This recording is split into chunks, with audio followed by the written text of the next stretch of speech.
నమస్తే మీ అందరికీ. ఈరోజు మనము మూలకాల వర్గీకరణ, ఆవర్తనత మరియు ఆవర్తన ధర్మాలు అనే చాప్టర్ గురించి మనం చదవబోతున్నాము. Classification of the elements, periodicity in properties. ఈ చాప్టరు డిఎస్సి పాయింట్ ఆఫ్ వ్యూలో మీరు ప్రీవియస్ క్వశ్చన్లను కనుక చూసినట్లయితే గతంలో అడిగినటువంటి 2015, 2012 గత సంవత్సరాల్లో జరిగినటువంటి ఎగ్జామినేషన్లో చూసినట్లయితే అట్లీస్ట్ 3, కొన్ని సందర్భాల్లో 4 ప్రశ్నలు కూడా ఈ యూనిట్ నుంచి ఇస్తున్నారు. కాబట్టి ఫ్రెండ్స్ మీరు గమనిస్తుండండి. మూలకాల వర్గీకరణ, ఆవర్తనత, ఆవర్తన ధర్మాలు అనేది చాలా ముఖ్యమైనటువంటి యూనిట్గా మీరు భావించాలి. మీ అందరికీ తెలుసు, ఇప్పటి వరకు మనకు తెలిసినటువంటి మూలకాల సంఖ్య చాలా ఎక్కువ సంఖ్యలోనే ఉన్నవి. అయితే రాబర్ట్ బాయిల్ అనే శాస్త్రవేత్త 1661 వరకు మూలకాన్ని గురించి విషయాన్ని తెలియచేయటం జరిగిందండి. రాబర్ట్ బాయిల్ అనే శాస్త్రవేత్త 1661లో అప్పటి వరకు ఒక 13 మూలకాల వరకు మాత్రమే మనకు తెలిసేవి. అప్పటి వరకు ఓన్లీ 13 మూలకాల వరకు మాత్రమే తెలిసాయి. కానీ లావోయిజియర్ కాలంలో మాత్రము ఇంకొక 11 మూలకాల దాకా తెలిసాయండి. లావోయిజియర్ కాలంలో ఇంకొక 11 మూలకాలు తెలిసాయి. 1665 సంవత్సరానికి వచ్చేసరికినే సుమారుగా 63 మూలకాల వరకు తెలిసాయండి. సుమారుగా 1865 ఆ సంవత్సరం ప్రాంతంలో 63 మూలకాల వరకు తెలియచేయటం జరిగింది. అంటే మనకు వాటి యొక్క ప్రాపర్టీస్, వాటి గురించి తెలిసినది. తర్వాత ఇప్పుడు ప్రజెంట్ 109 మూలకాల కంటే కూడా ఎక్కువ తెలిసినటువంటి విషయం మీ అందరికీ తెలిసింది. అయితే ఈ మూలకాల వర్గీకరణ, ఆవర్తన పట్టిక గురించి మనము చదవబోయే ముందు దీంట్లో లోహాలు, అలోహాలు, అర్ధలోహాలు, ఆవర్తన పట్టిక లోపల ఉండబడినటువంటి గ్రూపులు, అంటే నిలువు వరుసలను గ్రూపులు అంటారని, తర్వాత అడ్డు వరుసలను పీరియడ్లు అంటారు అన్నటువంటి విషయం మీ అందరికీ తెలిసిందే.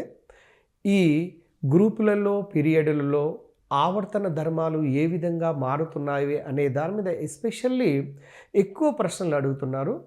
గతం లోపల 2012 సంవత్సరం లోపల ఎలక్ట్రాన్లను కోల్పోయే లక్షణం కలిగి ఉన్నటువంటి మూలకము అని అడిగాడండి. అంటే ఈ క్రింది వాళ్ళలో ఏది సులభంగా ఎలక్ట్రాన్లను కోల్పోతుంది? మీ అందరికీ తెలుసు, ఎలక్ట్రాన్లను సులభంగా కోల్పోయేది అది లోహము అన్నటువంటి విషయం. అయితే ఒక 4 ఆప్షన్స్ ఇస్తారు. ఇచ్చినటువంటి ఆప్షన్లో మెగ్నీషియం, సోడియం, పొటాషియం, కాల్షియం లాంటివి ఇచ్చాడండి. వాటిలో సైజు ఎక్కువగా ఉండబడినది సులభంగా ఎలక్ట్రాన్లను కోల్పోతాయి అన్నటువంటి విషయం మీకు తెలిసింది. దాంట్లో సైజులో ఏదైతే పెద్దగా ఉన్నదో చూసి దాన్ని ఆన్సర్గా టిక్ చేయవచ్చు. అయితే ముందస్తుగా మూలకాల వర్గీకరణ గురించి మనం నేర్చుకునేటప్పుడు ఇక్కడ కొన్ని విషయాలను గమనించండి. మీరు ముఖ్యంగా స్క్రీన్ పైన మీరు అబ్జర్వ్ చేయొచ్చు. ఒకటి, నెంబర్ 1 ఫస్ట్ గమనించండి.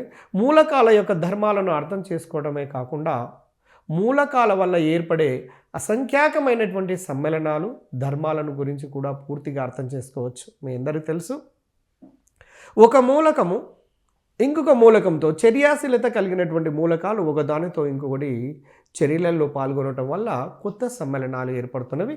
ఇవి అసంఖ్యాకంగా ఏర్పడుతున్నాయండి. లక్షల, మిలియన్ల సంఖ్య లోపల సమ్మేళనాలను ఏర్పాటు చేస్తున్నవి. అయితే ఇటువంటి సమ్మేళనాల గురించి అర్థం చేసుకోవటం కొద్దిగా కష్టం. కాబట్టి ఈ మూలకాలను గురించి ఒకేసారి వాటి యొక్క భౌతిక, రసాయనిక ధర్మాలను సులభంగా అధ్యయనం చేయటం కోసము మన శాస్త్రవేత్తలు సుమారుగా ఒక 100 సంవత్సరాల దాకా కష్టపడి దీన్ని ఒక ఆవర్తన పట్టిక రూపం లోపల తెలియచేయటం జరిగిందండి. ఆవర్తన పట్టిక అంటే ఏంటి అంటే మూలకాల యొక్క ధర్మాలను సులభంగా అధ్యయనం చేయటం కోసము ఏర్పాటు చేసినటువంటి ఒక ఆధునికమైనటువంటి పట్టికను మూలకాల వర్గీకరణ, ఆవర్తన పట్టికగా మనము పేర్కొనవచ్చు. అయితే పరమాణు నిర్మాణానికి సంబంధించినటువంటి కొన్ని కొత్త విషయాలను కనుగొనడం లోపల కూడా ఇది తోడ్పడటం జరిగింది. ఈ విషయం మీకు తెలిసిందే. తర్వాత ఇప్పుడే మనము అనుకునేటువంటి విషయం ఏంటంటే ఇప్పటి వరకు కనుగొన్న మూలకాల సంఖ్య మన 10th క్లాస్లో ఇచ్చినటువంటి సిలబస్ ప్రకారము 109 కంటే ఎక్కువే. ఆ తర్వాత 1817 ఆ ప్రాంతంలో డాబర్నీర్ అనే మొట్టమొదటిగా డాబర్నీర్ అనే ఒక శాస్త్రవేత్త మూలకాల వర్గీకరణకు నాంది పలికాడు. అంటే మూలకాలను ఎందుకు వర్గీకరణ చేయవలసినటువంటి అవసరం ఉన్నది. మీ అందరికీ తెలుసు, మీరు మెడికల్ హాల్ లోపలికి పోయి ఏదైనా మెడిసిన్ కావాలని అడిగితే వెంటనే వాళ్ళు తెచ్చిస్తారండి. కారణం ఏంటంటే ఏ మెడిసిన్ ఏ ఏరియా లోపల ఆల్ఫాబెటికల్ ఆర్డర్లో ఏదైనా ఒక సిస్టమాటిక్ క్రమం లోపల అమర్చడం వల్ల వెంటనే తెలిసిపోతుంది. ఆర్డర్ అనేది, క్లాసిఫికేషన్ అనేది చాలా ముఖ్యం. అంటే వర్గీకరణ అనేది చాలా ముఖ్యం. అందువల్లనే మూలకాల యొక్క భౌతిక రసాయనిక ధర్మాలను ప్రతి వ్యక్తి కూడా సులభంగా అధ్యయనం చేయాలి అంటే తప్పనిసరిగా వాటిని వర్గీకరణ చేయవలసినటువంటి అవసరం ఉన్నది. కాబట్టి 1817 లోపల మొదటగా డాబర్నీర్ అనే శాస్త్రవేత్త మూలకాలకు వర్గీకరణకు నాంది పలకటం జరిగింది. అయితే ఈ డాబర్నీర్ మూలకాల వర్గీకరణ ప్రకారము మూలకాల యొక్క ధర్మాలను ఆధారంగా వాటిని మూడేసి మూలకాలు ఉన్నటువంటి మూలకాలుగా విభజించడం జరిగిందండి. ఆ 3 మూలకాల యొక్క సమూహాన్ని ట్రయడ్ లేదా త్రికము అంటారండి. తెలుగులోనైతే త్రికము, 3 అంటే 3 అనే అర్థము, త్రికము అంటారు. చూడండి, మూలకాల యొక్క ధర్మాలను ఆధారంగా సుమారుగా దగ్గరలో ఉండబడినటువంటి ధర్మాలు కలిగినటువంటి 3 మూలకాలను ఒక సెట్గా చేర్చారండి. అటువంటి సెట్నే ట్రయడ్ లేదా త్రికము అన్నారు డాబర్నీర్ శాస్త్రవేత్త ప్రకారం. తర్వాత మీరు దీన్ని ట్రయడ్ అని కూడా అంటున్నారు. ఒక్కోసారి మీ క్వశ్చన్ పేపర్ లోపల ట్రయడ్ అనే పదం కూడా ఇస్తున్నాడు. కాబట్టి డియర్ ఫ్రెండ్స్, మీరు ఒక్కసారి గమనించండి. డాబర్నీర్ ప్రకారము మూలకాల యొక్క వర్గీకరణ లోపల ట్రయడ్స్ లేదా త్రికములు ఉంటాయనేది, ఆ త్రికములు ఏ విధంగా ఏర్పడతావి అనేది ఒక్కసారి మీరు స్క్రీన్ పైన అబ్జర్వ్ చేయండి. ట్రయడ్ మధ్య మూలకపు పరమాణు భారము మొదటి మరియు మూడవ మూలకపు పరమాణు భారాల సరాసరికి దాదాపు సమానంగా లేదా 3 మూలకాల పరమాణు భారాలు దాదాపు సమానంగా ఉంటాయి అన్నటువంటి తెలియచేసినటువంటి శాస్త్రవేత్త ఎవరయ్యా అంటే డాబర్నీర్. డాబర్నీర్ ప్రకారము ఒక్కసారి చూడండి, తీసుకున్నటువంటి సెట్ ఆఫ్ 3 ఎలిమెంట్స్ లోపల, అంటే ఈ ట్రయడ్ లోపల ఉండబడిన 3 మూలకాల యొక్క పరమాణు భారాలు దాదాపుగా సమానంగా ఉండబడినటువంటి వాటిని తీసుకోవటం జరిగింది. ఆ మూడింటికి కూడా సుమారుగా సమానమైనటువంటి ధర్మాలను కలిగి ఉన్నాయండి. అటువంటి వాటిని ట్రయడ్ అన్నాడు. అయితే ఇతని ప్రకారము చూడండి, మొదటి తర్వాత సెట్ ఆఫ్ 3 ఎలిమెంట్స్ లోపల, అంటే 3 మూలకాల్లో మొదటి మరియు చివరి మూలకాల యొక్క పరమాణు భారాల సరాసరి అనేది మధ్య మూలకపు పరమాణు భారానికి సమానంగా ఉంటుందండి. ఈ విధమైన రిలేషన్ కలిగి ఉన్నటువంటి వాటిని అన్నిటినీ 3 మూలకాలను ఒకే దగ్గరగా చేర్చాడు. కాబట్టి వీటిని ట్రయడ్ లేదా త్రికము అనే పేరుతోని ఈ డాబర్నీర్ అనే శాస్త్రవేత్త తెలియచేయటం జరిగింది. ఉదాహరణకు మీరు చిన్న ఉదాహరణ గమనించండి. ఫెరస్, కోబాల్ట్ మరియు నికెల్ యొక్క పరమాణు భారాలను కనుక చూసినట్లయితే మొదటి దానిది 55.93, రెండవ దానిది 58.85, మూడవ దానిది చూసినట్లయితే 58.69. దాదాపుగా ఇవి సమానమైనటువంటి పరమాణు భారాలను కలిగి ఉన్నాయండి ఫెరస్, కోబాల్ట్, నికెల్ అనేవి. కాబట్టి ఇటువంటి సమూహాన్ని డాబర్నీర్ ట్రయడ్గా పేర్కొనడం జరిగినది. చూడండి, సుమారుగా సమానమైనటువంటి పరమాణు భారం కలిగి ఉన్నటువంటి 3 మూలకాల యొక్క సెట్ను వాటిని ట్రయడ్ లేదా త్రికము అన్నారు ఈ డాబర్నీర్ శాస్త్రవేత్త ప్రకారం. తర్వాత మీరు గమనించండి, ఫెరస్, కోబాల్ట్ మరియు నికెల్ యొక్క సమూహాన్ని డాబర్నీర్ ట్రయడ్ అని అంటారు అనే విషయం మీకు తెలిసిందే. అయితే ఇక్కడ మీరు గమనించాల్సినటువంటి ఒక విషయం ఏంటంటే, డాబర్నీర్ ప్రకారము మూలకాల వర్గీకరణకు ప్రధానమైనటువంటి అంశం ఏంటంటే పరమాణు భారము. ఇది గుర్తుపెట్టుకోండి, డిఎస్సి పాయింట్ ఆఫ్ వ్యూలో చాలా ముఖ్యమైనటువంటిది. అయితే మనము ఇంకొక ట్రయడ్ను లేదా త్రికాన్ని మనము గుర్తించడం కోసము హాలోజన్లను, అంటే హాలోజన్స్ అంటే మీ అందరికీ తెలుసు, తప్పకుండా ఆవర్తన పట్టిక లోపల ఉండబడిన అన్ని గ్రూపులను, first A, second A, third A, fourth A, fifth A, sixth A, seventh A మరియు 0 గ్రూపు మూలకాలను కంఠోపాఠంగా గుర్తుపెట్టుకోవాల్సినటువంటి అవసరం. దానివల్ల చాలా చాలా బెనిఫిట్ ఉందండి. రెగ్యులర్గా మనం చూస్తూ పోతున్నట్లయితే ఆటోమేటిక్గా ఈ ప్రతి డిగ్రీస్ అయినటువంటి క్యాండిడేట్ ఇక్కడ ఈ ఫిజికల్ సైన్స్తో రాస్తున్నటువంటి క్యాండిడేట్ అందరికీ తెలిసి ఉంటుంది. అయితే హాలోజన్లు అనగానే ఫ్లోరిన్, క్లోరిన్, బ్రోమిన్, అయోడిన్ కదా. హాలోజన్లు గుర్తుపెట్టుకున్నట్లయితే ఫ్లోరిన్ వదిలిపెట్టేసి క్లోరిన్, బ్రోమిన్, అయోడిన్ల యొక్క పరమాణు భారాలను మీరు చూడండి 35, తర్వాత 80 మరియు 127 ఈ 3గా వేరువేరుగా ఉండబడినటువంటి పరమాణు భారాలను మీరు ఒక్కసారి అబ్జర్వ్ చేయండి.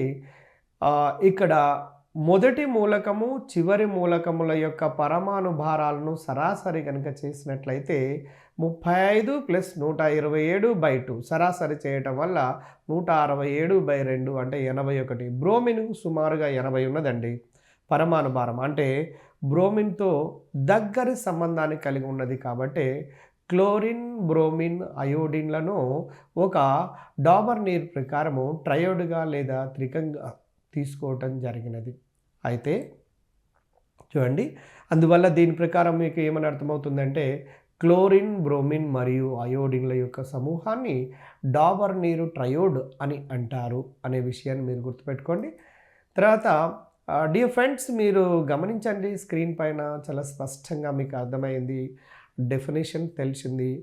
సుమారు సమాన పరమాణు భారం కలిగినటువంటివి లేదా మొదటి మరియు చివరి మూలకాల యొక్క పరమాణు భారాల సరాసరి అనేది మధ్య మూలకము పరమాణు భారానికి సమానంగా ఉండబడినటువంటి ఆ 3 మూలకాల యొక్క సెట్ను సమూహాన్ని డాబర్నీర్ ప్రకారం ట్రయోడ్స్ అంటారని వాటికి కొన్ని ఉదాహరణలు మీకు స్క్రీన్ మీద ఇవ్వటం జరిగింది. వాటిని మీరు అబ్జర్వ్ చేయొచ్చు. క్లోరిన్, బ్రోమిన్, అయోడిన్ ఈ క్రింది వాళ్ళలో డాబర్నీర్ ట్రయోడ్ కానిది ఏది? ఇలా అడుగుతున్నాడండి క్వశ్చన్. పాజిటివ్గా అడగవచ్చు లేదా నెగిటివ్గా అడగటానికి అవకాశం ఉంటుంది. కాబట్టి మీరు క్లోరిన్, బ్రోమిన్, అయోడిన్ అనేది ఒక ట్రయోడ్కు ఉదాహరణ. అట్లాగనే 6A గ్రూప్ మూలకాలు. 6A అనగానే వెంటనే గుర్తుకు రావాలండి చాల్కోజన్స్ గురించి. ఆక్సిజన్ తర్వాత నెక్స్ట్ ఉన్నది, ఆక్సిజన్ తర్వాత ఉన్నది సల్ఫర్, సెలూరియం, టెలూరియం. చూడండి, ఆక్సిజన్, సల్ఫర్, సెలూరియం, టెలూరియం అంటే చాల్కోజన్లు అనే మూలకాలలో ఆక్సిజన్ వదిలిపెట్టి తర్వాత ఉండబడిన 3 మూలకాలను తీసుకోండి.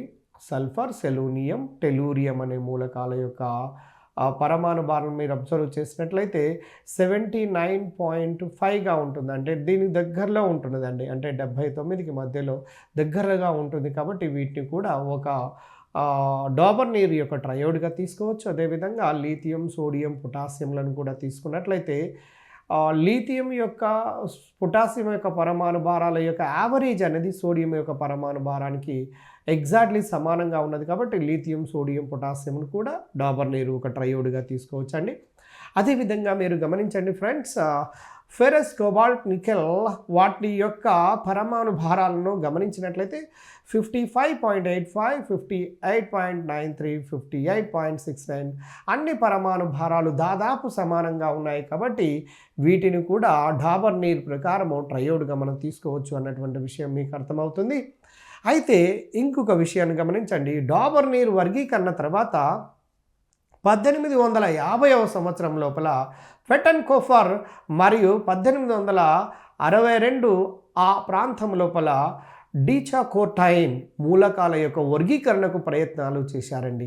ఇక్కడ ఒక విషయాన్ని గమనించండి, డాబర్నీర్ వర్గీకరణ తర్వాత 1850లో ఫెటెన్కోఫర్ మరియు 1862 లోపల డీచాకోటైన్ మూలకాల యొక్క వర్గీకరణకు ప్రయత్నాలు చేశారన్నటువంటి విషయాన్ని మీరు గమనించాలి.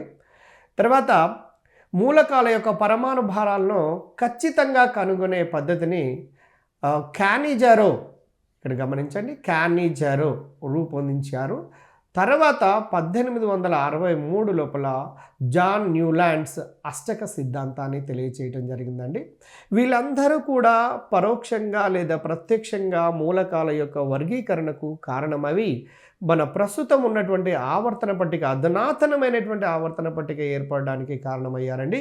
వాళ్లకు మనము జీవితాంతము రుణపడి ఉండాల్సిందే. ఎందుకంటే ఇప్పుడు ఇంత సైన్స్ డెవలప్ అవుతున్నది అంటే కారణము మూలకాల యొక్క వర్గీకరణ, ఆవర్తన పట్టిక అనే విషయాన్ని మీరు గమనించాలి. తర్వాత క్యానిజరో అనే శాస్త్రవేత్త పరమాణు భారాల గురించి తెలియజేయడం జరిగిందండి. గతంలో చాలా సందర్భాల్లో కాంపిటేటివ్ ఎగ్జామినేషన్లో అడిగినటువంటిది. క్యానిజరో అనే శాస్త్రవేత్త ఇక్కడ మనకు దేని విషయంలో తెలియచేశారంటే పరమాణు భారాల గురించి తెలియచేయటం జరిగినది. అయితే ఆ తర్వాత 1863 ఆ ప్రాంతానికి వచ్చేసరికనే జాన్ న్యూలాండ్స్ అనే శాస్త్రవేత్త అష్టక సిద్ధాంతాన్ని తెలియచేయటం జరిగింది. గతంలో ఎన్నో ఎంట్రన్స్లలో అడిగారు. అష్టక సిద్ధాంతాన్ని కనుగొన్నటువంటి శాస్త్రవేత్త పేరు జాన్ న్యూలాండ్స్ అనే విషయాన్ని మర్చిపోవద్దు. తర్వాత డియర్ ఫ్రెండ్స్, మీరు గమనించండి, మూలకాలను వాటి పరమాణు భారాలను ఆరోహణ క్రమంలో అమర్చినట్లయితే జాన్ న్యూలాండ్స్ సిద్ధాంతం ప్రకారం, అష్టక సిద్ధాంతం ప్రకారం చూద్దాము. అష్టక సిద్ధాంతము అంటేనే అర్థమవుతుంది. అష్ట అంటే మీ అందరికీ తెలిసిందే 8 అని. అష్ట దిగ్గజ కవులు, 8 మంది కవులు. శ్రీకృష్ణదేవరాయల కాలంలో అష్ట దిగ్గజ కవులు అనే పదాన్ని మనము విని ఉంటాము. అష్ట అనేది 8. అష్టక సిద్ధాంతాన్ని తెలియచేసినటువంటి శాస్త్రవేత్త జాన్ న్యూలాండ్స్. అయితే మూలకాలను వాటి పరమాణు భారాలను ఆరోహణ క్రమం లోపల అమర్చుకుంటూ పోయినట్లయితే సంగీత స్వరములలో అష్టమ స్వరము ధ్వనించినప్పుడు సా రీ గా మా పా దా నీ సా, చూడండి ఈ విధంగా సారీగమ పదనిసలలో మొదటి సా ఏ విధంగానైతే పలకబడుతుందో రెండవ సా కూడా అదే విధంగా పలకబడుతున్నట్లయితే ఒకే రకమైనటువంటి లక్షణాన్ని కలిగి ఉన్నటువంటి వాటిని రిపీట్ అవుతుంది. మొదటి దానికి 8వ దానికి రిపీట్ అవుతున్నది కాబట్టి దీన్ని అష్టక ధర్మంగా పోల్చడం జరిగినదండి, తెలియచేయటం జరిగినది. అంటే ఇతని సిద్ధాంతం ప్రకారము మొదటి మూలకానికి 8వ మూలకానికి ఒకే రకమైనటువంటి లక్షణాలను కలిగి ఉన్నది కాబట్టి దీన్ని న్యూలాండ్స్ అష్టక సిద్ధాంతము అంటారండి. న్యూలాండ్స్ అష్టక సిద్ధాంతము అంటారు. అయితే ఇతని ప్రకారం మీరు స్క్రీన్ పైన అబ్జర్వ్ చేయవచ్చు. ఇక్కడ వరుసగా చూడండి, 1వ మూలకము లీథియం ఉంది, 8వ మూలకము సోడియం ఉన్నది. Lithium, sodium. ఆ తర్వాత మళ్ళీ 8వ మూలకాన్ని తీసుకొని చూడండి, దానికి కలిపి చూసినట్లయితే పొటాషియంలు, లీథియం, సోడియం, పొటాషియం ఒకే గ్రూప్లో వచ్చేస్తుంటూ ఉంటాయండి. కాబట్టి వీటిని న్యూలాండ్స్ అష్టక సిద్ధాంతం ప్రకారం మీరు స్క్రీన్ పైన అబ్జర్వ్ చేయొచ్చు, స్పష్టంగా మీకు అర్థమవుతున్నది. తర్వాత చూడండి, పై క్రమం లోపల మీరు లీథియంది 1 అనుకుంటే చూడండి 1+7 అంటే సోడియం దాన్ని తీసుకుంటే దానికి 7 కలపడం వల్ల 8వ మూలకమైనటువంటి సోడియం వస్తుందండి. అప్పుడు లీథియంకు సోడియంకు ఒకే రకమైన ధర్మాలు. అదేవిధంగా ఇక్కడ తర్వాత వచ్చినటువంటి పొటాషియంను కూడా గమనించండి. ఈ లీథియం, సోడియం తర్వాత వచ్చినటువంటి 8వ మూలకం కూడా మీకు ఒకే రకమైనటువంటి ధర్మాలను కలిగి ఉంటుంది. కాబట్టి లీథియం, సోడియం, పొటాషియంలు ఒకే గ్రూప్లో రావడం జరిగింది. వాటి బాహ్య కర్పరాల్లో ఒకే ఒక ఎలక్ట్రాన్ ఉంటుందన్న విషయం మీ అందరికీ తెలుసు. అందుచేతనే అవి ఒకే రకమైన ధర్మాలను కలిగి ఉన్నాయి. ప్రజెంట్ ఇప్పుడు ఉన్నటువంటి ఆవర్తన పట్టిక లోపల కూడా ఇవి ఫస్ట్ ఏ గ్రూప్ లోపల ఉన్నటువంటి విషయము, ఒకే ధర్మాన్ని కలిగి ఉన్నటువంటి విషయం మీ అందరికీ తెలిసినటువంటిదే డియర్ ఫ్రెండ్స్. తర్వాత మీరు గమనించండి, సేమ్ అదే మాదిరిగా మీరు బెరీలియం, మెగ్నీషియం, కాల్షియంలలో కూడా మొదటి దానికి 8వ దానికి మీరు చూసుకుంటూ వస్తే బెరీలియం, మెగ్నీషియం, కాల్షియం అనే మూలకాలు కూడా ఒకే గ్రూప్ లోపల ఉండటం జరిగినది. ఒకే రకమైనటువంటి ధర్మాలను కలిగి ఉన్నది. అంటే 1వ మూలకము 8వ మూలకానికి దగ్గర సంబంధం కలిగి ఉన్నది. కాబట్టి దీన్ని న్యూలాండ్స్ అష్టక సిద్ధాంతము అన్నటువంటి విషయం మీ అందరికీ తెలిసిందే. తర్వాత ఫ్రెండ్స్, పై విధంగా ప్రతి 8వ మూలకము మొదటి మూలకాన్ని పోలి ఉన్నది. పైన చూసినటువంటి వివరాలు ప్రకారం మొదటి మూలకం అనేది 8వ మూలకాన్ని పోలి ఉన్నది. న్యూలాండ్స్ రూపొందించినటువంటి ఈ ప్రతిపాదనను న్యూలాండ్స్ అష్టక సిద్ధాంతము లేదా న్యూలాండ్స్ అష్టక పరికల్పన అంటారండి. దీనే న్యూలాండ్స్ అష్టక సిద్ధాంతము లేదా న్యూలాండ్స్ అష్టక పరికల్పన అనే పదంతో పిలుస్తుంటున్నారు. ఇక్కడ ఏమి లేదండి, ఇందులో గుర్తుపెట్టుకోవాల్సినటువంటి అంశాలు ఏంటంటే న్యూలాండ్స్ అనే శాస్త్రవేత్త కూడా పరమాణు భారాలను ఆధారంగా చేసుకునే వర్గీకరణ చేశాడు.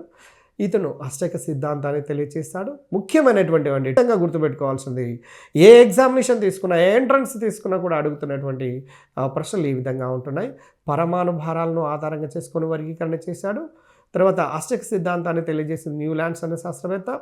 తర్వాత 1వ మూలకానికి 8వ మూలకానికి దగ్గరి సంబంధాలు, దగ్గరి పోలికలు, దగ్గరి లక్షణాలు కలిగి ఉంటున్నటువంటి విషయాన్ని అష్టక సిద్ధాంతము లేదా అష్టక పరికల్పన అంటారు అనే విషయాన్ని మీరు గమనించాలి.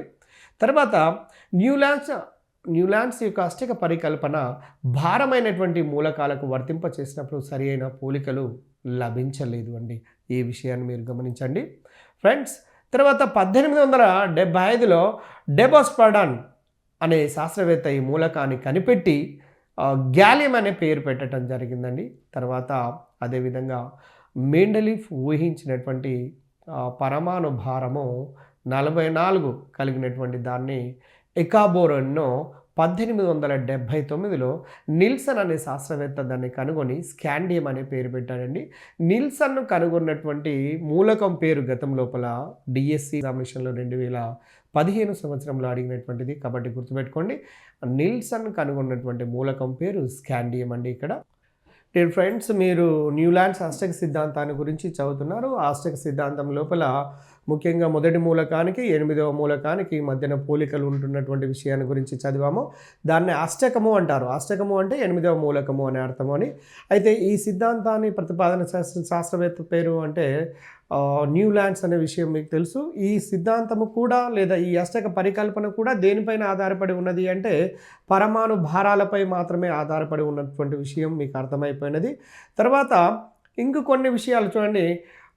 మీరు భారమైనటువంటి కొన్ని మూలకాలను వర్తింపచేసినప్పుడు కొన్ని ఇబ్బందులు ఎదురయ్యాయండి. ఈ న్యూలాండ్స్ అష్టక సిద్ధాంతం లోపల న్యూలాండ్స్ అష్టక పరికల్పన భారమైనటువంటి మూలకాలకు వర్తింపచేసినప్పుడు సరి అయినటువంటి పోలికలు దొరకలేదు, లభించలేదు. తర్వాత ఈ క్రమాన్ని అనుసరించి మ్యాంగనీస్ యొక్క ధర్మాలు నైట్రోజన్ ఫాస్ఫరస్ల యొక్క ధర్మాలను పోలి ఉండవాలి. కానీ ప్రయోగాత్మకంగా మ్యాంగనీస్ యొక్క ధర్మాలు నైట్రోజన్ మరియు ఫాస్ఫరస్ల ధర్మాలకు భిన్నంగా ఉన్నటువంటి విషయం మీకు తెలిసినటువంటిదే. తర్వాత అదే న్యూలాండ్స్ సిద్ధాంతం లోపల న్యూలాండ్స్ పరికల్పనను అన్ని మూలకాలకు వర్తింప చేయలేకపోయామండి. అందువల్లనే తర్వాత లోథర్ మేయర్ మరియు మెండలీఫ్ అనే శాస్త్రవేత్తలు పరమాణు భారాలను ఆధారంగా చేసుకొని మూలకాలను వర్గీకరణ చేశారండి. ఆ తర్వాత న్యూలాండ్స్ తర్వాత లోథర్ మేయర్ మరియు మెండలీఫ్ అనే శాస్త్రవేత్తలు పరమాణు భారాలను ఆధారంగా చేసుకొని మళ్ళీ మూలకాలను వర్గీకరణ చేసినటువంటి విషయం తెలిసిందే.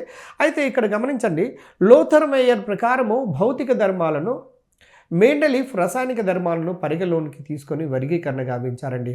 రేపు అడగడానికి చాలా చక్కటి పాయింట్ ఉన్నది. లోథర్ మేయర్ అనే శాస్త్రవేత్తనేమో మూలకాల యొక్క భౌతిక ధర్మాలను ఆధారంగా చేసుకుంటే, మెండలీఫ్ అనే శాస్త్రవేత్త మాత్రం మూలకాల యొక్క రసాయనిక ధర్మాలను పరిగణ లోపలికి తీసుకొని మూలకాలను వర్గీకరణ చేసినటువంటి విషయం మీ అందరికీ తెలిసినటువంటిదే. తర్వాత ఈ అష్టక సిద్ధాంతం అయిపోయిన తర్వాత తర్వాత సిద్ధాంతం మెండలీఫ్ యొక్క ఆవర్తన పట్టిక, మెండలీఫ్ యొక్క ఆవర్తన నియమం అండి. మెండలీఫ్ కూడా మూలకాల వర్గీకరణ చేయటం లోపల గొప్ప పేరు సంపాదించినటువంటి వ్యక్తుల్లో మెండలీఫ్ ఒకతను. తర్వాత మెండలీఫ్ ఆవర్తన నియమం ప్రకారం కూడా చూడండి, మొదటి పాయింట్ ఇక్కడ మీరు గమనించాల్సింది ఏంటంటే మూలకాల యొక్క ధర్మాలు వాటి పరమాణు భారాల ఆవర్తన ప్రమేయాలు. అంటే మూలకాల యొక్క భౌతిక రసాయనిక ధర్మాలు వాటి పరమాణు భారాల ఆవర్తన ప్రమేయాలు. అంటే పరోక్షంగా మనకేం తెలియజేస్తుందంటే మూలకాల యొక్క ధర్మాలు పరమాణు భారాలతో సంబంధాన్ని కలిగి ఉన్నట్టుగా మనకు అర్థమవుతున్నది. అయితే ఇక్కడ ఒకటి గమనించండి, మెండలీఫ్ అప్పటికి తెలిసినటువంటి 63 మూలకాలను 8 గ్రూపులుగాను 7 పీరియడులుగా వర్గీకరించాడండి. అష్టక సిద్ధాంతం తర్వాత మెండలీఫ్ సిద్ధాంతాన్ని మెండలీఫ్ ఆవర్తన పట్టిక లోపల కనుక వచ్చినట్లయితే మెండలీఫ్ ఆవర్తన పట్టిక లోపల మనం గమనించాల్సింది ఏంటంటే పరమాణు భారాలను ఆధారంగా చేసుకొని మెండలీఫ్ కూడా మూలకాలను వర్గీకరించాడు. ఆయన కాలం వరకు తెలిసినటువంటి మూలకాల సంఖ్య 63 మాత్రమే. 63లో ఇక్కడ 8 గ్రూపులు. 8 అంటే ఆవర్తన పట్టిక లోపల నిలువు వరుసలను గ్రూపులు లేదా కుటుంబాలు అంటారని, అడ్డు వరుసలను పీరియడులు లేదా శ్రేణులు అంటారండి. ఇక్కడ గుర్తుపెట్టుకోవడం చాలా ఈజీ అండి. ప్రతి ఒక్కరికి తెలుసు ప్రస్తుత ఆవర్తన పట్టిక లోపల 18 గ్రూపులు 7 పీరియడ్లు ఉంటాయనేది. కాకపోతే ఇక్కడ అక్కడ మెండలీఫ్లో కూడా 7 పీరియడ్లే, ప్రస్తుతం ఉన్నది కూడా 7 పీరియడ్లే. అప్పుడేమో 8 గ్రూపులు ఉంటే మెండలీఫ్ ఆవర్తన పట్టికలో ఇప్పుడేమో 18 గ్రూపులు ఉన్నాయండి. ఈ విషయాన్ని ఒకటి గమనించాల్సిందిగా కోరుతున్నాను. తర్వాత నెక్స్ట్ ఈ మెండలీఫ్ ఆవర్తన పట్టిక లోపల గమనించండి, మెండలీఫ్ కొన్ని మూలకాల యొక్క ఉనికిని మరియు వాటి ధర్మాలను ముందు ఊహించాడండి. ఇది మామూలు విషయం కాదు. మెండలీఫ్ యొక్క గొప్పతనం ఇది. పరమాణు భారము 68 గల మూలకము ఉంటుందని ముందే ఊహించి భావించి దాన్ని మెండలీఫ్ దానికి ఎకా అల్యూమినియం అనే పేరు పెట్టాడండి. 68 పరమాణు భారము కలిగినటువంటి ఒక మూలకం ఉంటుందని ముందే ఊహించి దానికి ముందు ఒక పేరు పెట్టాడు, ఎకా అల్యూమినియం అనేది. కాబట్టి ఇది ముఖ్యమైనటువంటి బిట్గా మీరు గుర్తించండి ఫ్రెండ్స్. తర్వాత 1875లో డెబస్పాడన్ అనే మూలకాన్ని, అదే శాస్త్రవేత్త ఈ మూలకాన్ని కనిపెట్టి దీనికి గ్యాలియం అనే పేరు పెట్టాడండి. చూడండి, దీనికి గ్యాలియం అనే పేరు పెట్టడం జరిగింది. 1875లో డెబోస్పాడన్ అనే శాస్త్రవేత్త ఈ మూలకాన్ని కనిపెట్టి దీనికి గ్యాలియం అనే పేరు పెట్టడం జరిగింది. తర్వాత మెండలీఫ్ ఊహించినటువంటి పరమాణు భారం 44 కలిగినటువంటి ఎకా బోరాన్ను 1879లో నిల్సన్ అనే శాస్త్రవేత్త దీన్ని కనుగొని దీన్ని స్కాండియం అనే పేరు పెట్టడం జరిగిందండి. దీనికి స్కాండియం అనేది ఇది గత డిఎస్ 2015 సంవత్సరం లోపల వచ్చినటువంటి బిట్. దీన్ని గుర్తుంచుకోండి, చాలా ముఖ్యమైనటువంటి బిట్గాను. తర్వాత ఫ్రెండ్స్ మీరు గమనిస్తూనే ఉన్నారు, మెండలీఫ్ ఆవర్తన పట్టికలోని పరమాణు భారాలను ఆరోహణ క్రమంలో కొన్ని చోట్ల ఉల్లంఘన జరిగిందండి.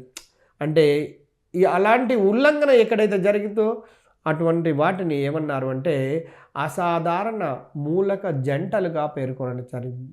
ఇటువంటి మూలకాల జంటలను అసాధారణ జంటలు అంటారు. అయితే మెండలీఫ్ ఆవర్తన పట్టికలో అసాధారణ జంటలను కనుక తీసుకుంటే ఆర్గాన్ పొటాషియం, అంటే ఆర్గాన్ వేరు పొటాషియం వేరు. మీకు తెలుసు, పొటాషియం ఫస్ట్ గ్రూప్లో ఉంటుంది, ఆర్గాన్ ఏమో 0 గ్రూప్లో ఉంటుంది. ఈ రెండింటిని ఒక దగ్గర పేర్చాడండి. ఒక దగ్గర పేర్చడం లేదా ఒక దగ్గర చేర్చడం వల్ల సంబంధం లేనటువంటి మూలకాలను జంటలుగా చేర్చడం, కాబట్టి దీన్ని అసాధారణ జంటలు అంటారు. ఇక్కడ cobalt nickel, next tellurium iodine మొదలైనటువంటి వాటిని అసాధారణమైన జంటలుగా మనము పిలుస్తున్నాము. అయితే మెండలీఫ్ రూపొందించినటువంటి పట్టిక పరమాణు భారాలను ఆరోహణ క్రమంలో ఉండటమే కాకుండా వాటి యొక్క వ్యాలెన్సీల ప్రమేయాలకు అనుగుణంగా ఉంటున్నది అనే విషయాన్ని మీరు గమనించారు. తర్వాత చూడండి, ఈ విషయాన్ని మీరు పైన పట్టిక లోపల స్పష్టంగా మీరు గమనించవచ్చు, పైన ఉండబడినటువంటి స్క్రీన్ మీద ఉండబడినటువంటి మూలకాలను. తర్వాత చూడండి, మెండలీఫ్ ఆవర్తన పట్టిక గురించి మనం చదువుతున్నాము. మెండలీఫ్ వరకు 63 మూలకాలే ఉన్నాయనేది మెండలీఫ్ ఆవర్తన పట్టిక లోపల గ్రూపులు పీరియడ్లుగా విభజించిన సంగతి. మెండలీఫ్ అనే శాస్త్రవేత్త పరమాణు భారాలు మాత్రమే ఆధారంగా చేసుకొని వర్గీకరణ చేసినటువంటి విషయాన్ని గుర్తుపెట్టుకోవాలి. మెండలీఫ్ యొక్క ఆవర్తన పట్టిక లోపల 8 గ్రూపులు 7 పీరియడ్లు. దీన్ని గుర్తుపెట్టుకోవడానికి ప్రస్తుత ఆవర్తన పట్టికతో సంబంధాన్ని గుర్తుపెట్టుకుంటే చాలా ఈజీ అన్నటువంటి విషయం మనకు తెలిసింది. ఇక ఈ ఎంట్రన్స్ పాయింట్ ఆఫ్ వ్యూలో చూసినట్లయితే మెండలీఫ్ ఆవర్తన పట్టిక లోపల ఉండబడినటువంటి లోపాల గురించి చూడండి. ఒకటి, నెంబర్ 1, మూలకాల యొక్క అమరిక వాటి ఎలక్ట్రాన్ విన్యాసాలకు అనుగుణంగా లేదండి. మొదటి పాయింట్ ఏంటంటే మెండలీఫ్ ఆవర్తన పట్టికలోని లోపాలు ఏంటంటే మూలకాల యొక్క అమరిక వాటి ఎలక్ట్రాన్ విన్యాసాలకు అనుగుణంగా లేదు. మొదటి లోపంగా భావించవచ్చు. ఒకే గ్రూప్ లోపల ఉండబడిన మూలకాలు వివిధ ఆక్సీకరణ స్థితులను ప్రదర్శిస్తాయి. అంటే ఒక గ్రూపులో ఉండబడినటువంటి మూలకాలు వివిధ ఆక్సీకరణ సంఖ్యలను ప్రదర్శించడం కూడా మెండలీఫ్ ఆవర్తన పట్టిక లోపల ఉండబడినటువంటి ఒక ప్రధానమైనటువంటి లోపంగా భావించాలి. తర్వాత మెండలీఫ్ ఆవర్తన పట్టికలోని లోపాలను మనం గమనిస్తున్నాము. మూడవ లోపంగా మనం ఏం చెప్పవచ్చు అంటే ఒకే గ్రూపులోని మూలకాలు ధర్మాలతో వైవిధ్యము హెచ్చుగా ఉన్నదండి. ఒకే గ్రూపు లోపల ఉండబడినటువంటి మూలకాల యొక్క ధర్మాలు దగ్గరలో ఉండాలి, కానీ వాటి యొక్క వైవిధ్యం అనేది హెచ్చుగా ఉన్నది. కాబట్టి దీన్ని ఇంకొక లోపంగా భావించవచ్చు. లోహాలు మరియు అలోహాలు కలిసి ఉన్నాయండి. జనరల్గా లోహాలు అలోహాలు ఒకే జంటగా కలిసి ఉండవు, కానీ ఇతని ప్రకారము మెండలీఫ్ ఆవర్తన పట్టిక లోపల లోహాలు అలోహాలను కూడా ఒకే దగ్గర చేర్చడం జరిగినాయి. కాబట్టి వీటిని ముఖ్యంగా ఈ మెండలీఫ్ యొక్క ఆవర్తన పట్టిక లోపల ఉండబడినటువంటి లోపాలుగా మనం భావించవచ్చు. అదేవిధంగా లాంథనైడ్లు యాక్టినైడ్ల యొక్క స్థానము కూడా నిర్ణయించబడలేదండి. మీరు ప్రస్తుతం ఉన్నటువంటి ఆవర్తన పట్టిక లోపల లాంథనైడ్లు యాక్టినైడ్లు కనుక చూసినట్లయితే పట్టిక యొక్క కింది భాగంలో చేర్చారు, కానీ మెండలీఫ్ టైం వరకు మాత్రము లాంథనైడ్లు మరియు యాక్టినైడ్ల యొక్క స్థానాల గురించి కూడా ఇక్కడ ప్రస్తావన జరగలేదు. కాబట్టి ఇది కూడా మనం ఒక లోపంగా భావించవచ్చు. ఇది తర్వాత మీరు ఇంకొక విషయాన్ని గమనించండి. పరమాణు భారాల్లో తేడాలు ఉన్నటువంటి ఒక మూలకం యొక్క ఐసోటోపులకు మెండలీఫ్ ఆవర్తన పట్టికలో స్థానం ఇవ్వలేదు. ఐసోటోపులు అంటే మీ అందరికీ తెలిసిందండి, పరమాణు సంఖ్యలు ఒకే విధంగా ఉండి ద్రవ్యరాశి సంఖ్యలు వేరుగా ఉన్నట్లయితే, పరమాణు సంఖ్యలు ఒకే విధంగా ఉండి ద్రవ్యరాశి సంఖ్యలు వేరుగా ఉంటే వాటిని ఐసోటోపులు అంటారన్న విషయం మీకు తెలిసిందే. అయితే ఈ ఐసోటోపులకు ఉదాహరణ 1H1, 1H2, 1H3, 1H1 ఇవన్నీ 3 కూడా హైడ్రోజనే అండి. వాటి యొక్క పరమాణు భారాలు చూడండి 1, 2, 3 ఈ విధంగా ఉన్నవి. వీటిని ఐసోటోప్స్ కిందకి తీసుకుంటాము. అయితే పరమాణు భారాలతో తేడాలున్నటువంటి ఒక మూలకం యొక్క ఐసోటోప్లకు మెండలీఫ్ ఆవర్తన పట్టికలో స్థానము ఇవ్వబడలేదు అన్నటువంటి విషయాన్ని మనము గమనించాలి. తర్వాత చూడండి 1973వ సంవత్సరం లోపల హెన్రీ మోస్లే అనే శాస్త్రవేత్త ఆధునిక ఆవర్తన నియమాన్ని ప్రతిపాదించాడండి. 1973లో హెన్రీ మోస్లే అనే శాస్త్రవేత్త ఆధునికమైనటువంటి ఆవర్తన నియమాన్ని ప్రతిపాదించడం జరిగింది. మీ అందరికీ తెలుసు హెన్రీ మోస్లే అనే శాస్త్రవేత్త పరమాణు సంఖ్యను తెలియచేశాడండి. పరమాణు సంఖ్య అనేది మీకు తెలిసినటువంటిదే. ఒక పరమాణువు లోపల ఉండబడినటువంటి ఒక తటస్థ పరమాణువులో ఉండబడిన ఎలక్ట్రాన్ల సంఖ్య కావచ్చు, లేదా ధనావేశితం కలిగినటువంటి ప్రోటాన్ల సంఖ్య కావచ్చు, దాన్ని పరమాణు సంఖ్య అంటారు. ఇటువంటి పరమాణు సంఖ్యను హెన్రీ మోస్లే అనే శాస్త్రవేత్త మొదట తెలియచేయటం జరిగింది. ఈ మోస్లే అనే శాస్త్రవేత్త ఆధునిక ఆవర్తన నియమాన్ని ప్రతిపాదించడం జరిగినది. ప్రస్తుతం ఉన్నటువంటి ఆధునికమైనటువంటి ఆవర్తన నియమము ఏంటంటే, మూలకాల యొక్క భౌతిక రసాయనిక ధర్మాలు వాటి పరమాణు సంఖ్యల ఆవర్తన ప్రమేయాలు, లేదా మూలకాల యొక్క భౌతిక రసాయనిక ధర్మాలు వాటి ఎలక్ట్రాన్ విన్యాసాల ఆవర్తన ప్రమేయాలు. అంటే ఆధునికంగా ఉండబడినటువంటి ఆవర్తన పట్టికను కనుక గమనించినట్లయితే మూలకాల యొక్క భౌతిక రసాయనిక ధర్మాలకు వాటి పరమాణు సంఖ్యలకు, లేదా మూలకాల యొక్క భౌతిక రసాయనిక ధర్మాలకు వాటి ఎలక్ట్రాన్ విన్యాసాలకు మధ్యన సంబంధం ఉన్నదని ఈ ఆధునిక ఆవర్తన నియమాన్ని తెలియచేయడం జరిగింది. కాబట్టి మెండలీఫ్ ఆవర్తన నియమమేమో ఇక్కడ మూలకాల యొక్క భౌతిక రసాయనిక ధర్మాలు వాటి పరమాణు భారాల ఆవర్తన ప్రమేయాలు అయితే, ఆధునిక ఆవర్తన నియమం ప్రకారము మూలకాల యొక్క భౌతిక రసాయనిక ధర్మాలు అనేవి వాటి పరమాణు సంఖ్యలు లేదా ఎలక్ట్రాన్ విన్యాసాల ఆవర్తన ప్రమేయాలుగా తెలియచేయటం జరిగినది. కాబట్టి ఈ ఆవర్తన నియమము కూడా చాలా ముఖ్యమైనటువంటి అంశంగా మీరు భావించవలసి ఉంటుంది. తర్వాత చూడండి డియర్ ఫ్రెండ్స్, మీరు గమనిస్తున్నారు, మీ అందరికీ తెలుసు, మీరు మొత్తం కెమిస్ట్రీ కాంటెంట్ లోపల అతి ముఖ్యమైనటువంటి యూనిట్లలో మూలకాల వర్గీకరణ, ఆవర్తన పట్టిక, రసాయనిక బంధము కూడా చాలా ముఖ్యమైనటువంటిదే. కాబట్టి ఈ ముఖ్యమైనటువంటి చాప్టర్లో భాగంగా మనము ఆధునిక ఆవర్తన పట్టిక గురించి మనం చదువుతున్నాము. కాబట్టి దీని గురించి స్పష్టంగా మీరు జాగ్రత్తగా గమనించవలసినటువంటి అవసరం ఉన్నది.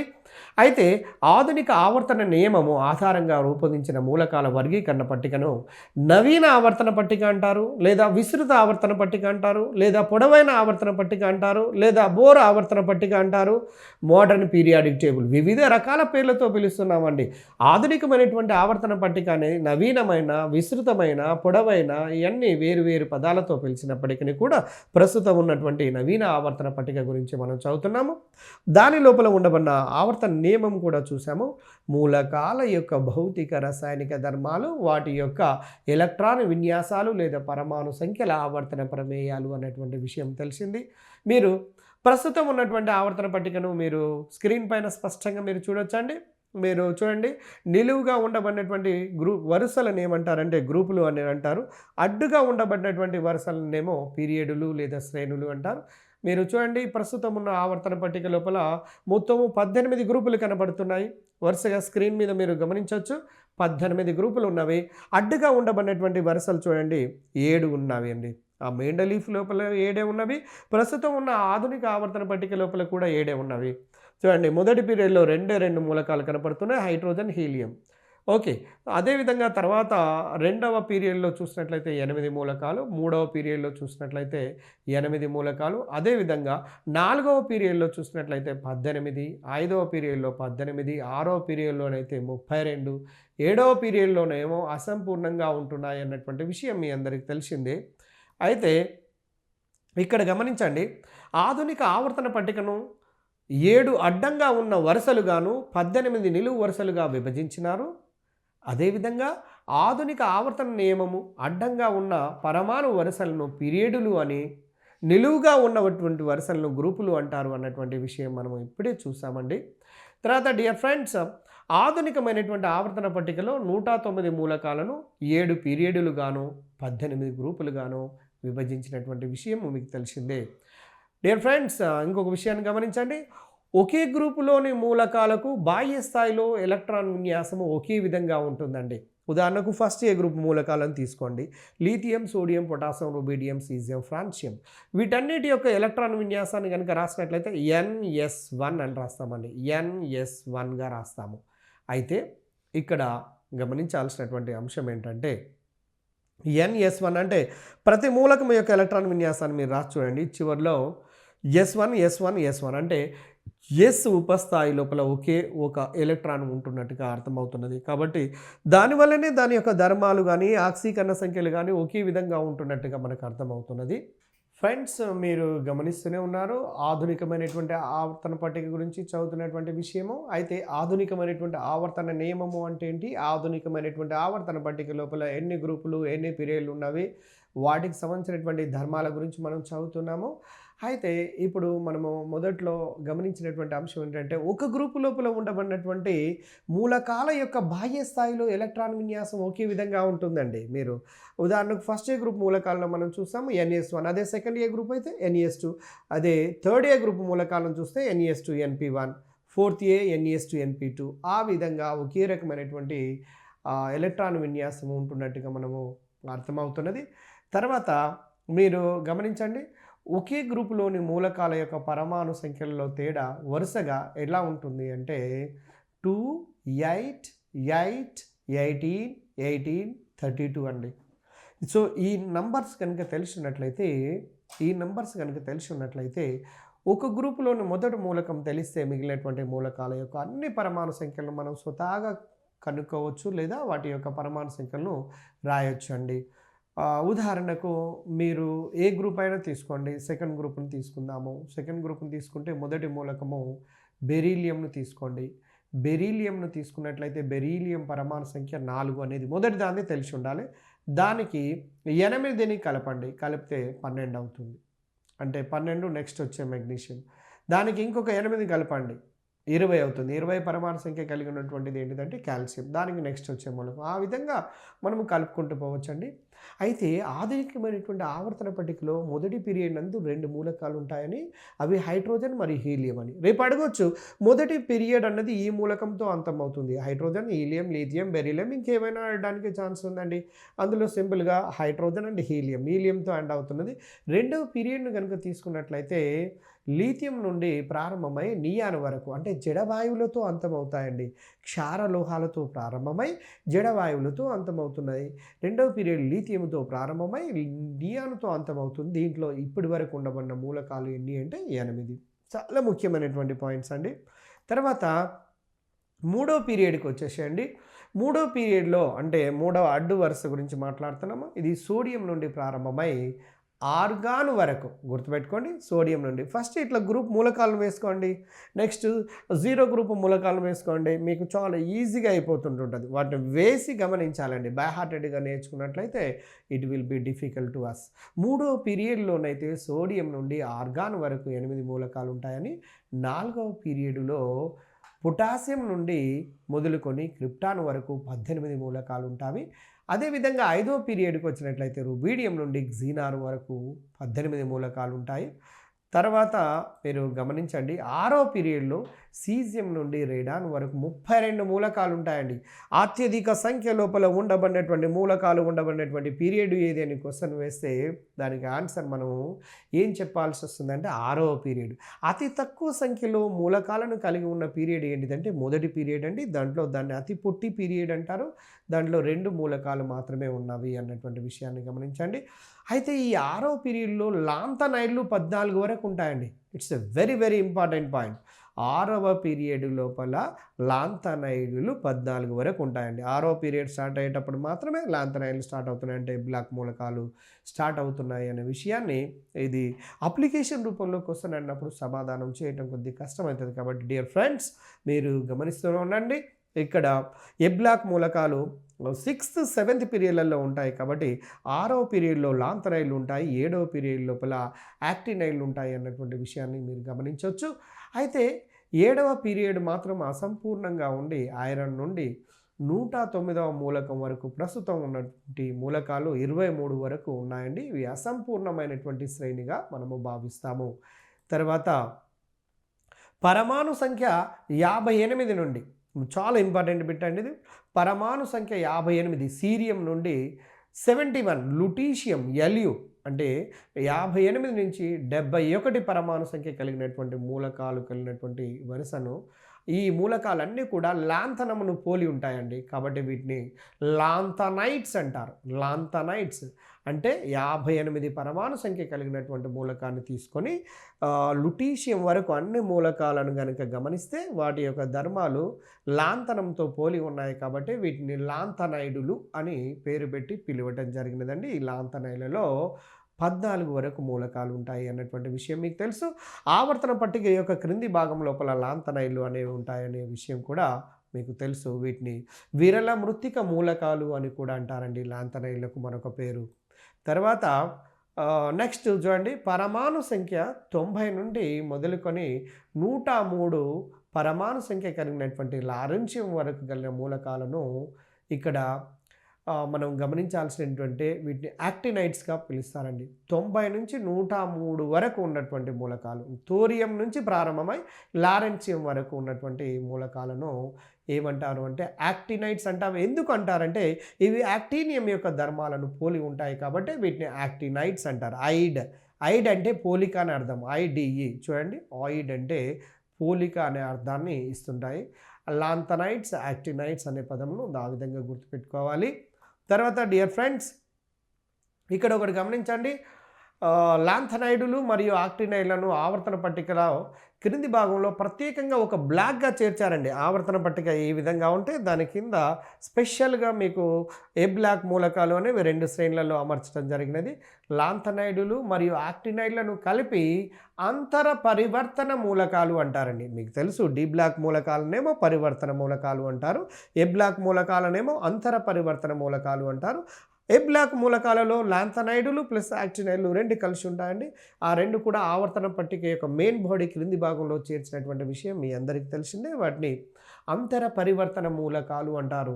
కాబట్టి లాంథనైడులలో 14 మూలకాలు, యాక్టినైడులలో కూడా 14, 14 + 14 మొత్తము 28 దాకా మెటల్స్ ఉన్నాయండి మనకు ఏ బ్లాక్ లోపల ఉండబడినటువంటి మూలకాల సంఖ్య.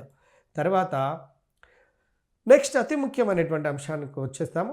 ఎలక్ట్రాన్ విన్యాసం ఆధారంగా మూలకాలను ఏ విధంగా వర్గీకరించారు మన ఆవర్తన పట్టిక లోపల. నిజంగా వర్గీకరణ కనుక ఈ ఆవర్తన పట్టిక మీద కనుక మనకు పట్టు కనుక దొరికినట్లయితే మనము తర్వాత చదవబోయే చాప్టర్ లోపల ఉండబడినటువంటి అంశాలను చాలా సులభంగా అర్థం చేసుకోవడానికి అవకాశం ఉంటుందండి.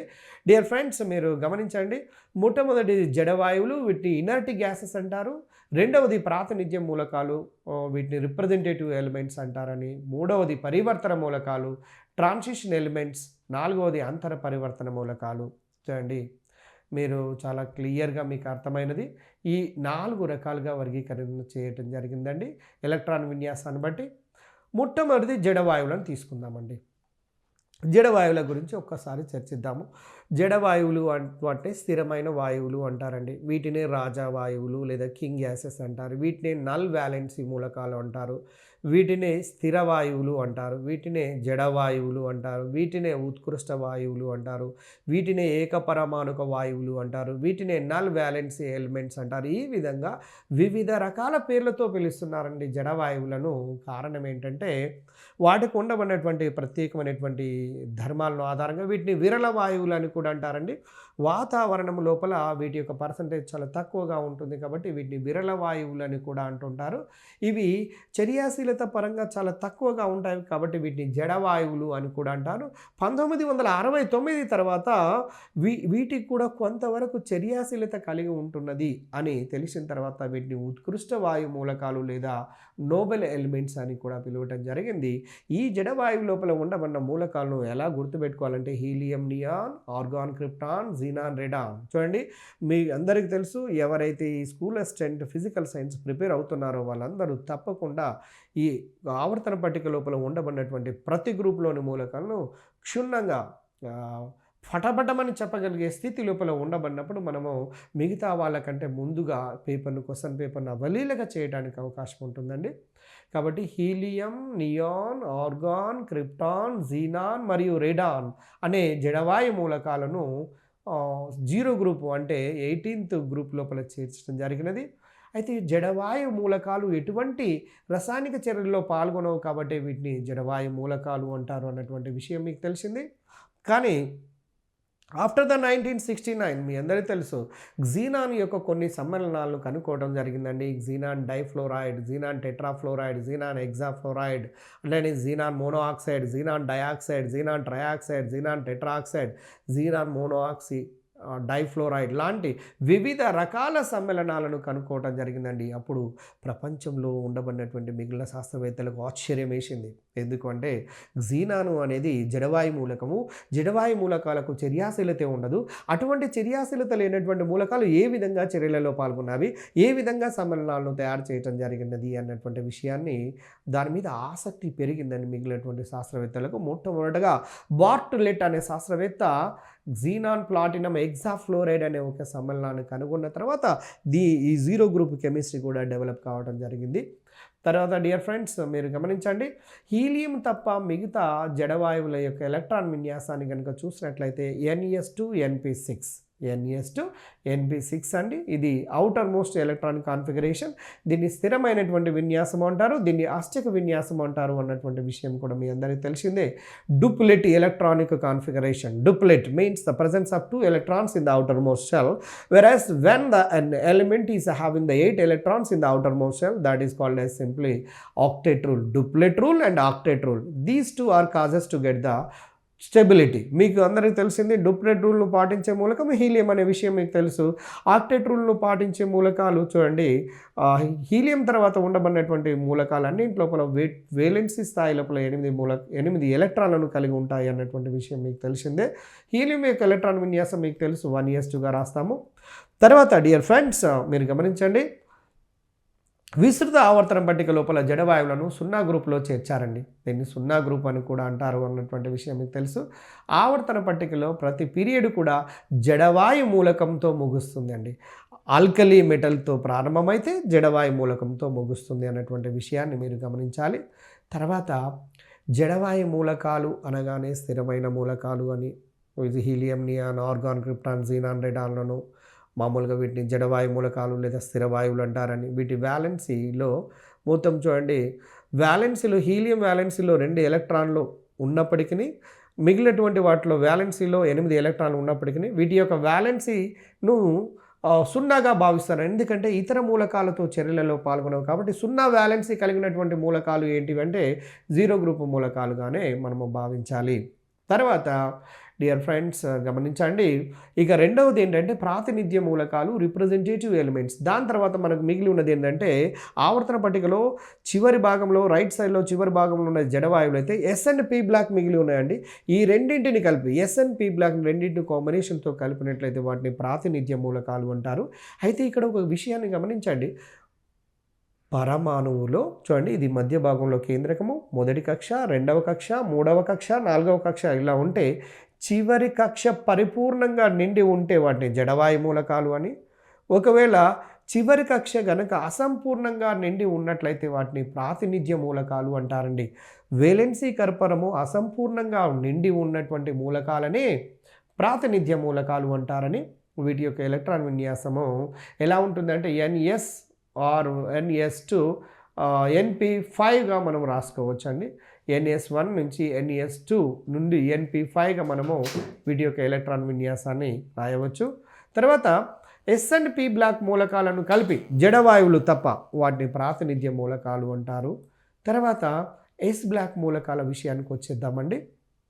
మీ అందరికీ తెలుసు S బ్లాక్ మూలకాల్లో చూడండి భేదపరిచే ఎలక్ట్రాన్లు S ఆర్బిటాల్ లోపలికి చేరుతుంటాయండి. మీరు అందరికీ తెలిసినటువంటి విషయము. డియర్ ఫ్రెండ్స్ మనము ఇప్పుడు ప్రాతినిధ్య మూలకాల గురించి చూస్తున్నాము. మొదటగా జడవాయు మూలకాలు చూసాము, రెండవది ప్రాతినిధ్య మూలకాలు. ఈ ప్రాతినిధ్య మూలకాలలో 2 బ్లాకులు కలిసి ఉంటాయండి, S మరియు P బ్లాక్లు. ఒక జడవాయువులు తప్ప మిగిలినటువంటి మూలకాలన్నీ మనము ప్రాతినిధ్య మూలకాల కిందకి తీసుకుంటాము. అందులో S బ్లాక్ మూలకాలలో చూడండి అన్నీ కూడా లోహాలండి. రేపు అడగొచ్చు క్వశ్చన్ ఏ విధంగా, S బ్లాక్ మూలకాల లోపల ఉండబడిన అలోహం ఏది, S బ్లాక్ మూలకాలలో ఉండబడిన అలోహాల సంఖ్య ఎంత? 1 అండి, అది హైడ్రోజన్ మాత్రమే. అంటే ఫస్ట్ ఇయర్ గ్రూప్లో మాత్రమే ఉంటుంది అనేటువంటి విషయం మీకు తెలుసు. Hydrogen, lithium, sodium, potassium, rubidium, caesium, francium అనేవి హైడ్రోజన్ మాత్రమే అలోహము కాగా మిగిలినవన్నీ కూడా లోహాలండి. మరి ఎస్ బ్లాక్ లోపల ఉండబడినటువంటి లోహాలు మొత్తము కూడా లోహాలు అన్నటువంటి విషయాన్ని మీరు గమనించండి. తర్వాత మీరు పీ బ్లాక్ మూలకాలకు వచ్చినట్లయితే భేదపరిచే ఎలక్ట్రాన్ పీ ఆర్బిటాల్ లోపలికి చేరినట్లయితే వాటిని పీ బ్లాక్ మూలకాలు అంటారండి. భేదపరిచే అంటే చివరిలో చేరే ఎలక్ట్రాన్. వీటి యొక్క ఎలక్ట్రాన్ విన్యాసం ఏ విధంగా ఉంటుంది అంటే ఇక్కడ భేదపరచండి NS2 నుంచి NS1R2 నుంచి NP5 వరకుగా మనము పీ బ్లాక్ మూలకాలలో NS1R2 నుంచి NP5 వరకు మనం బాహ్య ఎలక్ట్రాన్ విన్యాసంగా మనం తెలియచేయవచ్చు. వీటిని ఏమంటారు అంటే పీ బ్లాక్ మూలకాలు అంటారు అన్నటువంటి విషయం తెలిసిందే. అయితే పీ బ్లాక్ లోపల ఏ గ్రూపులు ఉన్నాయంటే చూడండి, NS2 NP1 థర్డ్ ఏ, నెక్స్ట్ ఫోర్త్ ఏ NS2 NP2, ఫిఫ్త్ ఏ NS2 NP3, సిక్స్త్ ఏ NS2 NP4. అలా మీరు చూసినట్లయితే ఇటువంటి మూలకాలను third A, fourth A, fifth A, sixth A, seventh ఏ వీటన్నిటిని కూడా వీటి పీ బ్లాక్ లోపల ఈవెన్ జీరో గ్రూప్ కూడా పీ బ్లాక్ లోపలికి వచ్చినప్పటికీ కూడా ఎలక్ట్రాన్ విన్యాసం ప్రకారం జడవాయువులను వేరే సపరేట్ చేశారు కాబట్టి అంతవరకు తీసుకోవడం జరుగుతున్నది. అయితే ఇక్కడ గమనించాల్సింది ఏంటంటే పీ బ్లాక్ లోపల లోహాలు, అలోహాలు, అర్ధలోహాలు కలిగినటువంటిది. గతంలో ఎన్నో ఎంట్రన్స్లలో అడిగాడండి, ఈ క్రింది వాళ్ళలో ఏ బ్లాక్ లోపల లోహాలు, అలోహాలు, అర్ధలోహాలు ఉన్నవి అన్నాడు. అదే ఎస్ బ్లాక్లోనైతే లోహాలు, అలోహము, ఒక హైడ్రోజన్ మాత్రమే అలోహము ఎస్ బ్లాక్లో, మిగిలినవన్నీ లోహాలండి. అదే పీ బ్లాక్లో వస్తే లోహాలు ఉంటాయి, అలోహాలు ఉంటాయి, అర్ధలోహాలు ఉంటాయి. ఇది గుర్తుపెట్టుకోండి, చాలా ముఖ్యమైనటువంటి బిట్. తర్వాత పరివర్తన మూలకాలు, ట్రాన్సిషన్ ఎలిమెంట్స్ అండి. భేదపరిచే ఎలక్ట్రానులు కనుక డి ఆర్బిటాల్ లోపలికి చేరితే వాటిని డి బ్లాక్ మూలకాలు అంటారు అన్నటువంటి విషయం మీకు తెలుసు. వీటిని సాధారణంగా పరివర్తన మూలకాలుగా భావిస్తాం, స్లైటర్ డిఫరెన్స్తో ఉంటుంది. అయితే డి బ్లాక్ మూలకాలనే పరివర్తన మూలకాలు అన్నప్పటికీ కూడా కొంత భిన్నమైనటువంటి డి బ్లాక్ మూలకాలను పరివర్తన మూలకాలు అంటారు అనే విషయం మీకు తెలిసినప్పటికీ ఆ స్లైటర్ డిఫరెన్స్ ఏంది అనేది ఇప్పుడే మనం చూస్తాం. డి బ్లాక్ మూలకాలన్నీ పరివర్తన మూలకాలు కావండి. అంటే డి బ్లాక్ లోపల ఉండబడినటువంటి ఎన్నో మూలకాలు ఉన్నాయి, అన్ని పరివర్తన మూలకాలు కావు. పరివర్తనము అంటే మార్పు తెప్పించే మూలకాలు అని అర్థము. అయితే ఇక్కడ పరివర్తన మూలకాల యొక్క ఎలక్ట్రాన్ విన్యాసం గుర్తుపెట్టుకోవాలి. NS1R2 N-1 into D 1 to 9 అండి. 1 to 10 ఉంటేనేమో డి బ్లాక్ మూలకాలు, సేమ్ అదే ఉంటుంది. NS1 to 2 N-1 D 1 to 10 వరకు ఉంటేనేమో డి బ్లాక్ మూలకాలు. అదే 1 to 9 ఉన్నట్లయితే పరివర్తన మూలకాలండి. పరివర్తన మూలకాలు సింపుల్గా చెప్పాలంటే డి ఆర్బిటాలలో ఒంటరి ఎలక్ట్రాన్లను కలిగి ఉంటే వాటిని పరివర్తన మూలకాలు అంటారు అనేది గుర్తుపెట్టుకోవచ్చండి. తర్వాత మీరు పరివర్తన మూలకాలన్నీ ఆవర్తన పట్టికలో మధ్య భాగం లోపల ఉంటాయి అన్నటువంటి విషయం మీకు తెలిసిందే. డి బ్లాక్ ఎలక్ట్రాన్ విన్యాసం మీకు తెలుసు. NS1R2 N-1 into D 1 to 10 అనేటువంటి విషయం మీకు తెలుసు. పరివర్తన మూలకాలు 10 గ్రూపులుగా విస్తరించబడి ఉంటాయండి. అంటే 10 గ్రూపులుగా ఉంటాయి. ఒక్కొక్క గ్రూపులోపు 4 మూలకాలు చొప్పున ఉంటుంటాయి. తర్వాత నెక్స్ట్ అంతర పరివర్తన మూలకాలండి. వీటిని ఇన్నర్ ట్రాన్సిషన్ ఎలిమెంట్స్ అంటారు. అయితే వేటిని అంతర పరివర్తన మూలకాలు అంటారు అంటే ఏ బ్లాక్ మూలకాలనే అంతర పరివర్తన మూలకాలుగా తీసుకుంటాము. అయితే వీటి యొక్క ఎలక్ట్రాన్ విన్యాసాన్ని కనుక చూసినట్లయితే చూడండి, NS2 N-1 into D 0 to 1 R N-2 into F 1 to 14 అండి. NS2 N-1 into D 0 to 1 N-2 into F 1 to 14. అంటే NS లోపల 2 ఎలక్ట్రాన్లు, N-1 into D ఆర్బిటాల్లో 0 ఉండొచ్చు, 1 ఎలక్ట్రాన్ ఉండొచ్చు. అదే దానికంటే ముందు ఉన్న కక్ష లోపల N-2 into F లోపల అయితే 1 to 14 వరకు ఎలక్ట్రాన్లు నిండుతూ పోతూ ఉంటుంటాయి. ఇటువంటి మూలకాల యొక్క ఎలక్ట్రాన్ విన్యాసం ఈ విధంగా ఉంటున్నటువంటి విషయం మీకు తెలిసిందే. అయితే లాంథనైడ్ లోపల 14 మూలకాలు, యాక్టినైడ్ లోపల 14 మూలకాలు, మొత్తం కలిపి 28 మూలకాలు. ఈ 28 మూలకాలు కూడా థర్డ్ బి గ్రూప్నకు చెందినటువంటి విషయం మీ అందరికీ తెలిసిందే. థర్డ్ బి గ్రూప్నకు చెందినవి. ఇవి ఆవర్తన పట్టిక యొక్క అడుగు భాగం లోపల ప్రత్యేకంగా అమర్చబడి ఉన్నాయి అన్నటువంటి విషయం మీ అందరికీ తెలిసిందే. అయితే ఇప్పటి వరకు డియర్ ఫ్రెండ్స్ మీరు గమనించాల్సింది ఏంటంటే ఆవర్తన పట్టిక లోపల ఎలక్ట్రాన్ విన్యాసాలను ఆధారంగా ఏ విధంగా మూలకాలను వర్గీకరణ చేశారు అనే అంశాన్ని మనం చూసాము. ఇది చాలా ముఖ్యమైనటువంటి వర్గీకరణ అండి. ఈ వర్గీకరణ లోపల జడవాయువులు, ప్రాతినిధ్య మూలకాలు, పరివర్తన మూలకాలు, అంతర పరివర్తన మూలకాలు చూడండి, మొదటిది జడ వాయువులు అన్నటువంటి విషయం మనం చూద్దాం. స్థిరమైనటువంటి వాయువులు, ఏకపరమాణుక వాయువులని, వీటి వ్యాలెన్సీ వీటి వ్యాలెన్సీ 0 ఉన్నటువంటి మూలకాలను మనము జడవాయు మూలకాలు అని, అదేవిధంగా ప్రాతినిధ్య మూలకాలు అయినట్లయితే గమనించండి ఫ్రెండ్స్, ప్రాతినిధ్య మూలకాలు అయినట్లయితే వాటి యొక్క వ్యాలెన్సీ మాత్రం అసంపూర్ణంగా నిండి ఉంటుందనేది. తర్వాత పరివర్తన మూలకాల్లో వ్యాలెన్సీ దానికన్నా ముందు ఉన్న కక్ష కూడా అసంపూర్ణంగా నిండి ఉంటుంది. అంతర పరివర్తన మూలకాల్లో అయితే పరివర్తన మూలకాల కంటే దానికంటే ఇంకా ముందు ఉన్న కక్ష లోపల కూడా అసంపూర్ణంగా ఎలక్ట్రాన్లతో నిండి ఉంటున్నటువంటి విషయం మీ అందరికీ తెలిసినదే. కాబట్టి డియర్ ఫ్రెండ్స్, ముఖ్యంగా మూలకాల వర్గీకరణ ఆవర్తన పట్టిక చదివేటప్పుడు లోహాలు ఎక్కడున్నవి, అలోహాలు ఎక్కడున్నవి, అర్ధలోహాలు ఎక్కడున్నవి, ఏ బ్లాక్ లోపల లోహాలు ఉన్నవి, అలోహాలు ఉన్నవి, ఏ బ్లాక్ లోపల లోహాలు, అలోహాలు, అర్ధలోహాలు ఉన్నవి, ఏ బ్లాక్ లోపల మానవునితో కృత్రిమంగా తయారు చేయబడినటువంటి లోహాలు ఉన్నవి, కృత్రిమంగా తయారు చేయబడినటువంటి లోహాలు ఏ పీరియడ్ లోపల ఉన్నవి, ఇటువంటి తదితర అంశాల గురించి మొత్తము కూడా మనము గమనించవలసినటువంటి అవసరం ఉన్నది. కాబట్టి డియర్ ఫ్రెండ్స్, తర్వాత నెక్స్ట్ క్లాస్ మనము చూసే ముందు అంటే ఇదే ఆవర్తన పట్టికను కంటిన్యూగా అంటే మిగిలినటువంటి ఆవర్తన ధర్మాల మీద కూడా చాలా సందర్భాల లోపల ప్రశ్నలు అడుగుతున్నారు. ఆవర్తన ధర్మాలు సుమారుగా 8 నుంచి 10 వరకు ఉన్నటువంటి వాటి ధర్మాల్లో ఎన్నో సందర్భాల్లో గతం లోపల ప్రశ్నలు అడగటం జరిగింది. గ్రూపు లోపల ఈ క్రింది లక్షణము పెరుగుతున్నది, లేదా ఈ క్రింది వానలో సరి అయినటువంటి వాక్యం ఏది, ఈ క్రింది వానలో సరి అయినటువంటి వాక్యము కానిది ఏది, ఈ విధంగా ప్రశ్నలు అడుగుతున్నారండి. అడుగుతున్నటువంటి ప్రశ్నలకు ఈజీగా సమాధానం చేసే విధంగా మనం ఈ క్లాసెస్ని కనుక విన్నట్లయితే అతి సులభంగా చేయడానికి అవకాశం ఉంటుంది.